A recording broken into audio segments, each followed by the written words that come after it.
नमस्कार दोस्तों, आपका स्वागत है हमारे चैनल कहानियां सुनो मेरी।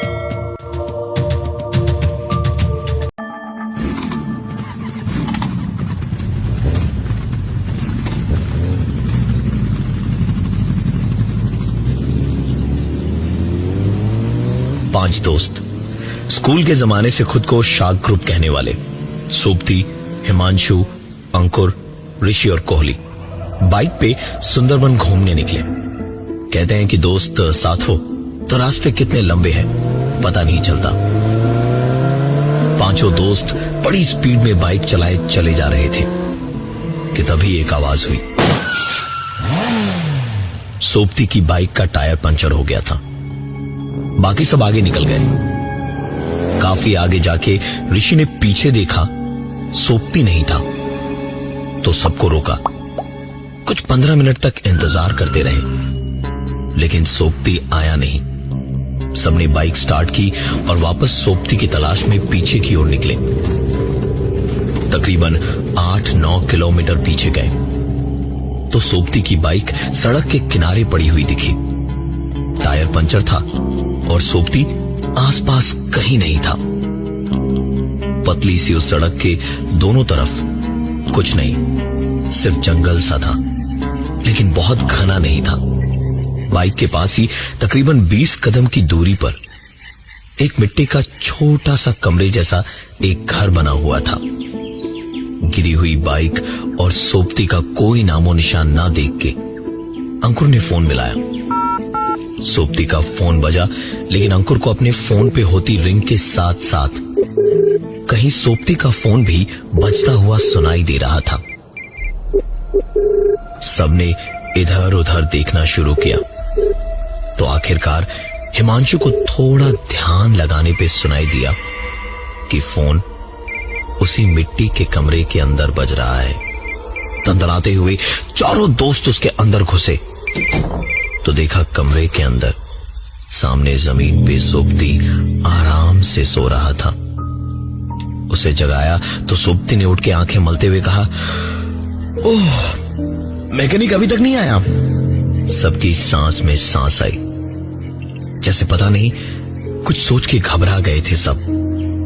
सोबती ने बताया कि बाइक खराब होने पे एक लड़का वहां से गुजरा जिसने यहां इंतजार करने को कहा कि वो मैकेनिक लेके थोड़ी देर में आ जाएगा। और पता नहीं मतलब मेरी आंख कब लग गई। सोबती के इतना कहते कहते दरवाजे से एक लड़का अंदर आया। पता चला कि ये वही लड़का था। उसने बाइक ठीक करनी शुरू की और घिरता हुआ अंधेरा देख के कहा, दादा आप लोग जल्दी निकल जाओ, अंधेरा हो गया है, उसके बाद कोई फेरी नहीं मिलेगी आपको। बात भी सही थी उसकी। सुंदरबन में अंधेरा घिरने के बाद ऐसे फेरी वगैरह पे जाना मना है, लेकिन जब पांचों दोस्त साथ में हो तो फिर क्या टेंशन। हंस के उड़ा दी उन्होंने उसकी बात और बाइक ठीक होने पे पांचों वापस निकल पड़े आगे। अंधेरा घेर चुका था, फेरीज सचमुच जा चुकी थी और कुछ जो वहां थी जाने को तैयार नहीं थी। सबने साफ साफ मना कर दिया जाने से। पांचों ने सोचा कि वहीं कैंप किया जाए रात को कि तभी एक आवाज आई, ये सुंदरबन है बाबू लोग, यहाँ सब मिलेगा। चलो मैं छोड़ देता हूँ, बिल्कुल सही जगह लेके पहुंचूंगा। आप वही है ना, वही पिछली बार जो आए थे, हिमांशु, कोहली, ऐसा ही कुछ नाम था ना आपका। नजर घुमा के देखा तो पेड़ के नीचे एक आदमी बैठा बोल रहा था। बीड़ी का धुआं छटा तो उसका चेहरा दिखा, गाल धसे हुए, आंखें भी धसी हुई और चेहरे पर मुस्कुराहट। उसने पैसे थोड़े ज्यादा मांगे और बताया कि दूसरे रास्ते से ले जाएगा। उन्होंने उसके साथ उस जगह से निकल जाना ही बेहतर समझा। बोट पे नीचे बाइक रख के पांचों बोट के ऊपर चढ़ गए। अंकुर बाइक के सामने बैठा हुआ था। कुछ देर में बोट वाले का हेल्पर वहां आया और अंकुर को देख के पूछा, आप यहां क्या कर रहे हैं? अंकुर कुछ बोलने को उठा और उस तरफ पलटा तो देखा वहां कोई नहीं था। अंकुर से उस आदमी ने फिर पूछा, आप यहां क्या कर रहे हैं? इस बार आवाज उसके ठीक पीछे से आ रही थी।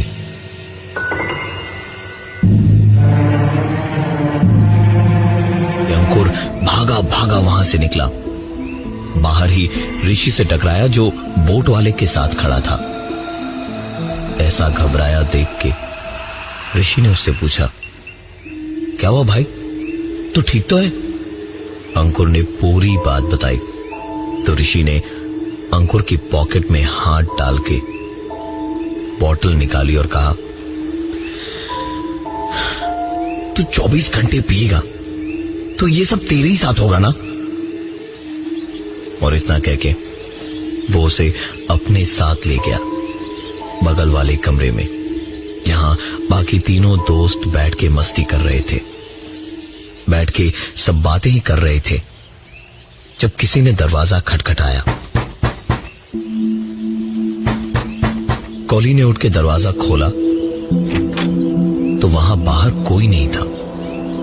हो सकता है कोई दिक्कत हो जिसके लिए बोट वाले ने ही खटखटाया हो। ये सोच के सीढ़ियां चढ़ के ऊपर गया।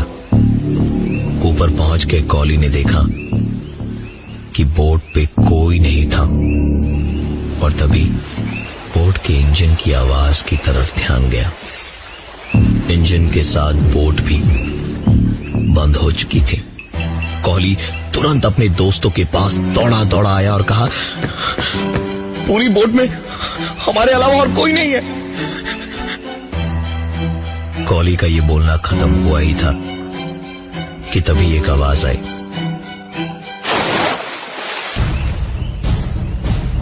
कॉली भाग के उस आवाज की तरफ पहुंचा तो देखा बोट वाला आदमी बाथरूम से हाथ पहुंचता हुआ बाहर आ रहा था।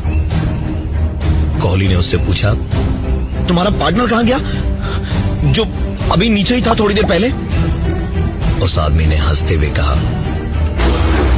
पार्टनर? साहब मेरा कोई पार्टनर नहीं है, मैं अकेला ही हूं। ये बोट मेरी है। अब आप लोग आराम से बैठिए, मैं देख के आता हूं क्या गड़बड़ है। कॉली वापस कमरे के अंदर गया और दरवाजे को बंद करके सारे दोस्त मस्ती मजाक कर ही रहे थे कि तभी दरवाजे पर नॉक हुई।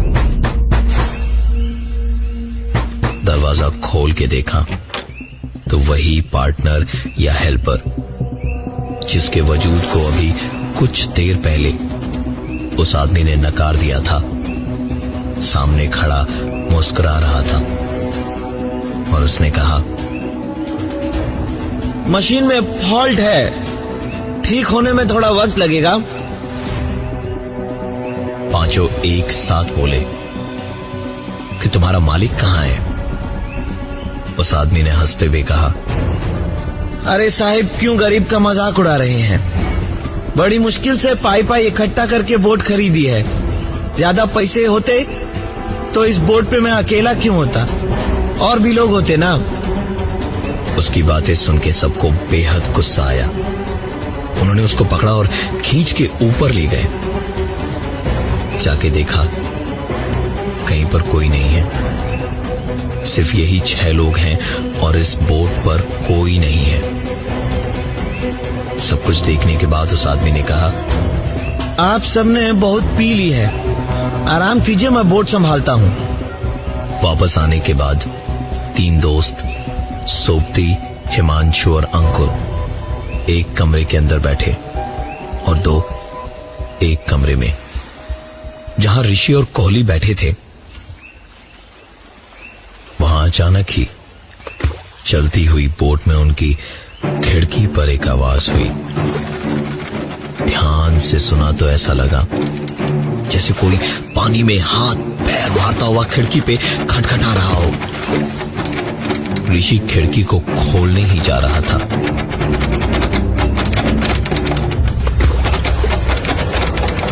कि कोहली कोहली ने हाथ बढ़ा के उसे रोका और कहा, मत जा वहां। दोनों चुपचाप बैठे ही थे कि जब फिर से एक बार इंजन स्टार्ट होने की आवाज आई। इंजन के स्टार्ट होते ही बोट फिर एक बार चल पड़ी। बोट जैसे जैसे आगे बढ़ी, खिड़की से पांचों दोस्तों ने बाहर देखा। सामने जेटी पे खड़ा था वो आदमी जिसे ये दोस्त अभी तक इस बोट का मालिक समझ रहे थे।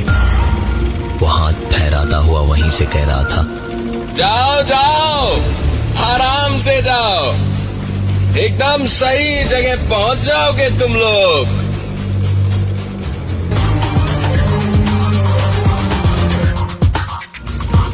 थोड़ा आगे जाने के बाद एक सेंचुरी के पास पुराना सा गेस्ट हाउस दिखा और वहीं पर बोट रुकी। बोट के उस हेल्पर ने कहा कि रात वहीं बिताएं और सुबह होते ही निकल जाएंगे वहां से। वो हेल्पर वहीं बोट पे ही रह के उनका इंतजार करेगा। पांचों की थकान और परेशानी में हालत बहुत ज्यादा खराब थी। उन्होंने 2 कमरे लिए, एक में सोपती, हिमांशु और अंकुर रुके और दूसरे में ऋषि और कोहली। रात का वक्त था। जंगल के सन्नाटे में रह रह के जानवरों की आवाजें बहुत तेज आ रही थी। किसी तरह सोपती, हिमांशु और अंकुर सोए। आंख लगे तकरीबन 1 या 2 ही घंटे हुए थे कि तभी अचानक सोपती उठ के दरवाजा खोलने गया।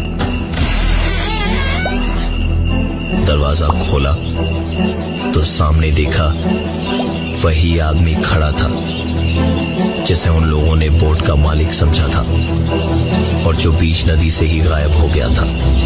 सोपती की उसे देखते ही हालत खराब हो गई थी।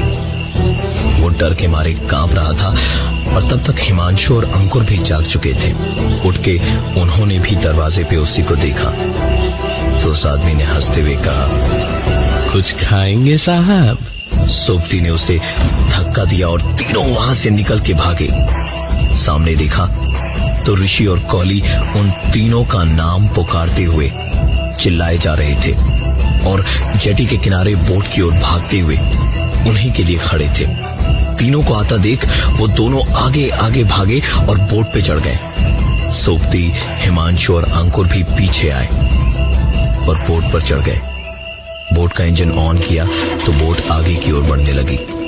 तीनों ने राहत की सांस ली और पलट के वापस देखा तो उनको जो कुछ भी दिखा उस पर यकीन करना मुश्किल था। ऋषि, कोहली और वो आदमी जिसे वो बोट का मालिक समझ रहे थे, तीनों आदमी जेटी के कोने पे खड़े होके हाथ हिलाकर अलविदा कह रहे थे। तीनों तुरंत इंजन रूम की ओर भागे, बोट वाले को बोट रोकने के लिए कहने को, लेकिन पहुंच के देखा तो वहां कोई नहीं था। तीनों वापस बोट के ऊपर आए, लेकिन वहां भी कोई नहीं था। इतने में सोपती ने कहा, अब तुम लोग यहीं रुको, मैं बोट रोकने की कोशिश करता हूं। और वो इतना कह के इंजन रूम में चला गया। इंजन रूम में 50 बटन, कुछ लीवर देख के सोपती को कुछ समझ नहीं आ रहा था। तभी बाहर से उसे कुछ जोर की आवाजें सुनाई दी।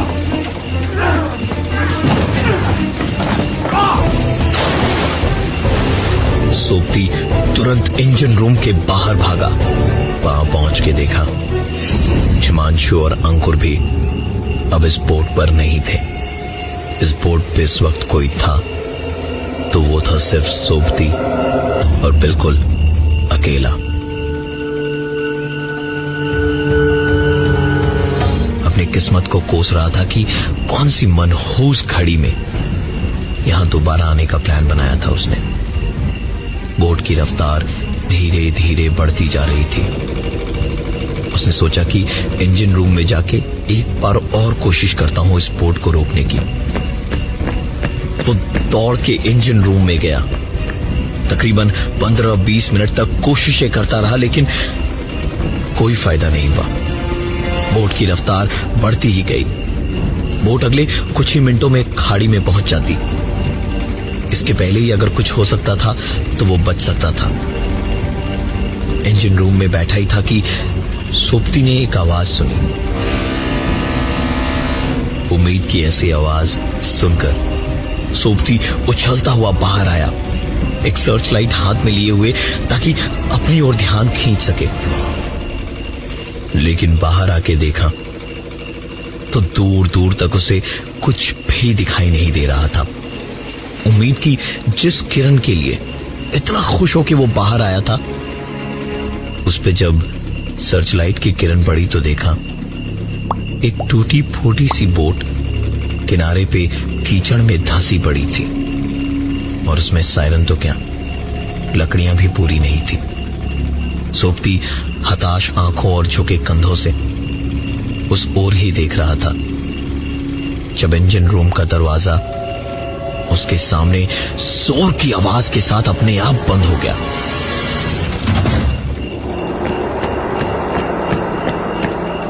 सोपती तुरंत भागा और जोर जोर से दरवाजे पर मारने लगा। दरवाजे को पीटना बेकार था, क्योंकि दरवाजा अंदर से बंद था।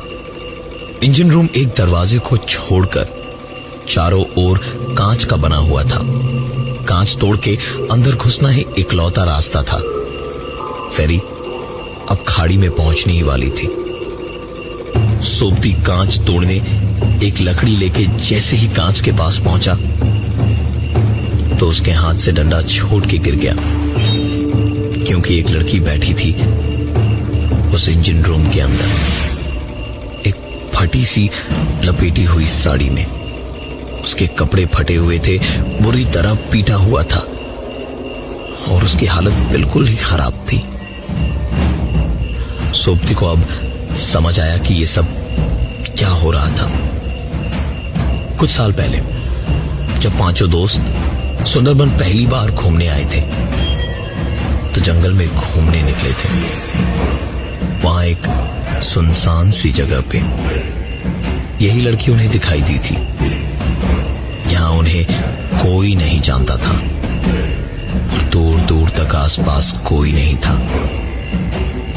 दूर दूर तक किसी को पता नहीं चलता कि क्या हुआ था वहां। इसलिए उन पांचों ने मिलकर उस लड़की और उस हालात का गलत फायदा उठाया था।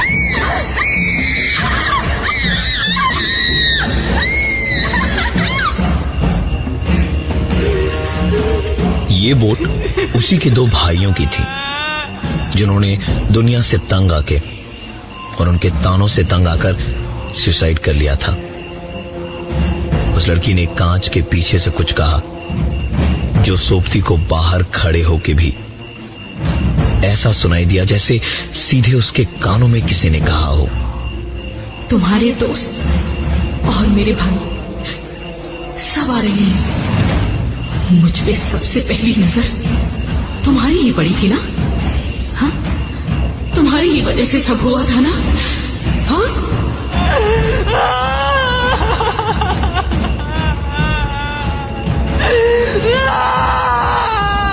बोट अब खाड़ी में काफी आगे आ गई थी कि तभी अचानक बोट रुक गई और कुछ आवाजें आने लगी।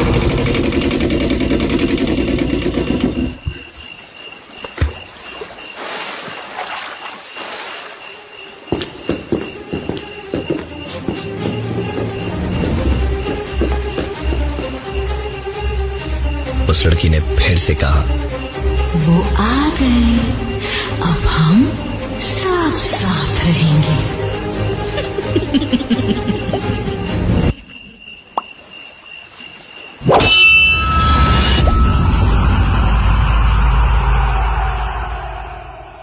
इंसान को उसके पापों की सजा इसी जन्म में मिलती है।